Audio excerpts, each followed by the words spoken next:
excited about the victory. Certainly, it looked like the first game of the year. It looked like this was the first time we played somebody else, and kind of jagged throughout the game. And I told our guys after the first media, I hadn't prepared them for the zone pressure in the zone half court. They hadn't really played much of that. They played mostly man, and that was something our guys just weren't prepared enough for. So that's more on me in terms of the approach that we took. Very little, scouting tape. They played mostly man. They came in and decided to change defenses. They hadn't done that in the 2 games they played, and certainly didn't do a lot of that during last season. So, threw a wrinkle at us early, didn't handle it well. And then, 2 of 19 at one point from 3, I think 0 for 10 or for our first 10 or something. And that feeds into not being in rhythm. It was a challenging first game for a number of reasons. One, it was the first game. 2, they weren't prepared for what they saw defensively. And 3, it's a Princeton offense, and it goes against all the basis of our defense. So when you play a Princeton offense, you have to change your defensive positioning. You have to be below the ball and below the man. You have to change a lot of things. And we'll play one Princeton offensive team all season. So there's really no point in, over preparing other than, the 3 days that led up to it. So I think the mixture of those factors all factored in, but really proud of our guys and their ability to step up, particularly when one of the best players in our league, has probably as much of an off night as I've ever seen him have, and still to get the win. So really proud of our guys' effort and be able to fight through the challenges that this game brought. Coach, they had 49 points with 11 minutes left. They had a 9-point lead, or 47 points, excuse me. They finished with 8 points the rest of the way. Can you just talk about your team's defensive intensity over those final 11 minutes? Yeah, I think the guys wanted to prove to everybody that they could do that without fans. Because certainly that was every game with fans last year. So I told them, okay, we've proved that we're good. Now we can move on to playing good basketball for as long as we possibly can. It's just, we were trying different rotations.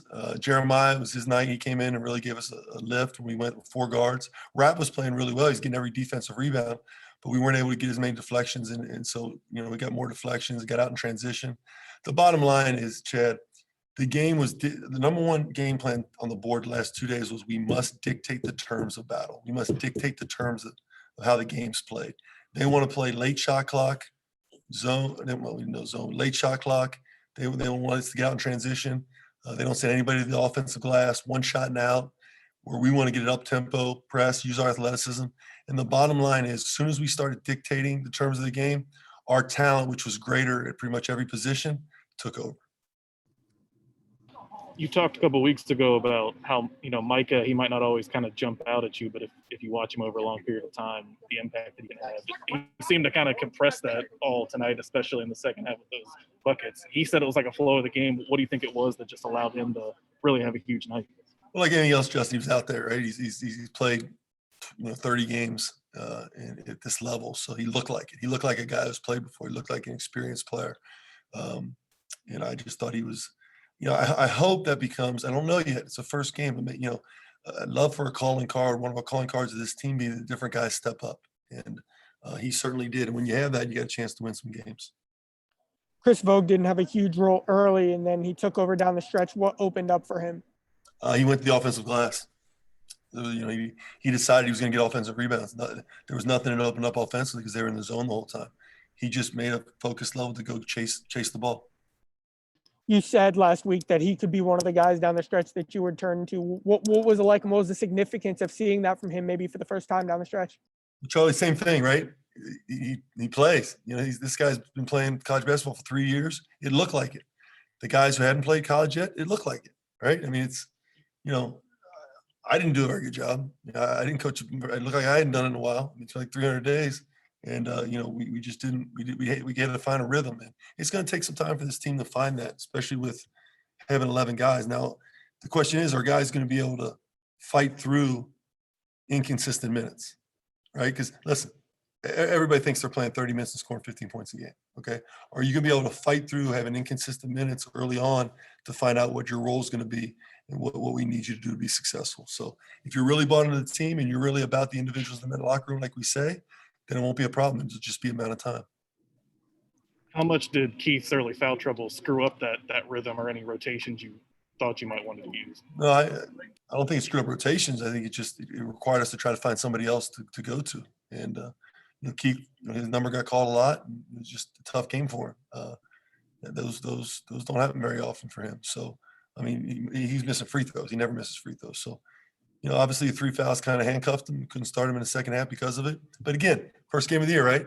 I learned maybe 2 fouls. We got to keep him out. We learned something about our team when we finally play outside competition. One of those guys you gave a chance was Tari Eason. What did you like from what you saw from him in his first college minutes? Well, I thought Tari, Gabe, and Mike all looked like freshmen. Obviously Tari made a big play, defensive play, and then came down and tried to do a little too much on one of the dribbles and was out of place defensively 2 times in a row.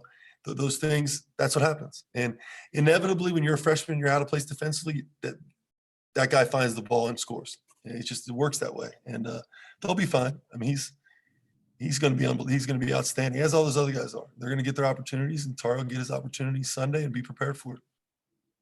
Coach, the guy spoke about how big of a spark plug JD was tonight. When you're usually feeding off the crowd, that's not there. So how big was his minutes tonight for that? Because of that, especially. Well, I mean, JD's a one-man crowd. I mean, JD could probably be the voice of maybe at least 2,000 people. He's got his energy, and he likes to be heard, and we like when he does it because he made some big-time plays and got some deflections, got out in transition, got some offensive rebound hands on the ball, and really provided us what we needed. And that's an example of a guy who I didn't think he played very well in the first half, and in the second half he did a little bit more. And the bottom line is, I tell you guys all the time, I ultimately decide who plays, but it's your performance, right? I mean, your performance will decide. So it's big boy basketball, and your performance decides your minutes, and in terms of within the role that you have. And I thought JD was outstanding in the second half. So obviously his performance will be a message to maybe some of the guys that didn't get the minutes that they wanted to say, look, you make an impact, I'm going to leave you on the floor. Yeah. I mean, those are your words. I didn't say that, but the bottom line is, if you have a chance to take advantage of your opportunity, which every guy will get, it certainly makes our team better. And I think we went on, what was the run? Huh? 17-2. Yeah, 17-2 was the spark. 32-8 at some point. So, Similar to JD, David had a good segment there where he got a bucket and forced a turnover, and that seemed to kind of pick up the energy a little bit. Was that, not just the play, but the leadership and the energy? Was that what you expect out of him? So, you learn your team. He's Trey Scott-like in his conditioning. I mean, he's on the ball. He played 34 minutes, which was more minutes than I anticipated playing him. But he's just such a calming influence, and he really, really defends the ball. Brings a great deal of energy, has tremendous leadership. Guys respect his work ethic and his will to help the team. And he's learning the point guard spot. 4 assists, no turnovers is a pretty good first game for a guy who's never played the point position in college. You had open shots in the first half. You went 0 for 10 from 3. Were you fine with how the offense looked early on? I was. Again, it didn't flow because I didn't prepare him enough for the zone. So, them going 0 for 10 was more, our lack of preparation for the zone. And we'll be ready for more zones as they go forward. I thought we got some good looks. I just didn't think they were rhythm. But I thought there were some good looks. I think David got some really good looks in the first half. They just didn't go down. You mentioned learning about your team. Other than what we've talked about, what else did you learn about them tonight? Yeah, I got to watch the tape. I'll learn a ton off the tape. And, I try not to get ahead of myself on it. I tell the guys all the time, let's look at the tape and come back and revisit tomorrow. So, I can speak accurately on it. But I'm really looking forward to watching that and getting better from it. What can you tell us about Mason's injury? He was obviously in a boot tonight. High ankle sprain. Really tried to fight through it earlier in practice sessions, probably about a few weeks ago, and just had to shut him down. Wasn't getting better. Training staff did a great job. It's a painful injury, and some bruising involved, deep bruising involved in it. And he's one of the toughest kids I've ever been around. So toughness ain't the issue. It's just he's got to get healthy before you put him out there. So we'll reevaluate him this weekend. This season across the country, it feels like every game's close, no matter what the names of the school are. Is there a reason you can pick up for that trend? Yeah, it's a great question. I just think you're going to see so many upsets. You're going to see so many games close. I mean, the team we played, Sunday, I think they've had 2 overtime games and extremely talented.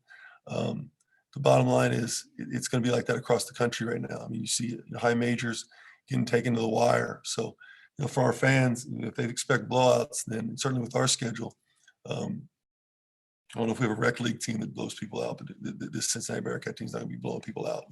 We're going to grind, and we're going to get better every day. And our goal is, I think metrics is out the window this year. I think all those things are. I think we got to do a great job of getting better as the year goes on and being the best team we can possibly be come conference play. But to answer your question specifically, Charlie, you're gonna see an upset every night or a close overtime game every night. Time for a couple more. Coach, Zach was limited through a lot of the early preseason practices. How happy were you with what you were able to see from him? Even though he might not be 100% where you want him to be yet. Yeah, I thought he was pretty good. I thought he was, really active and with his ball pressure. I thought he played well defensively. He's got a -12, I think, a plus minus, which I don't really pay attention to for one game. But I thought, he's only practiced now for about a week and a half. It's about 8 or 9 full practices he's got under his belt. And we've got like 35 plus practices in. So it's just timing. I mean, first game out, it's going to be like that. And he'll work through it. He's talented, he's committed, and he's certainly a really good defender. He learned that last year. The offensive piece will come. Anything else for Coach? All right, guys. All right. Thanks, Coach. Thanks, Coach. Thank you. Thanks, Coach.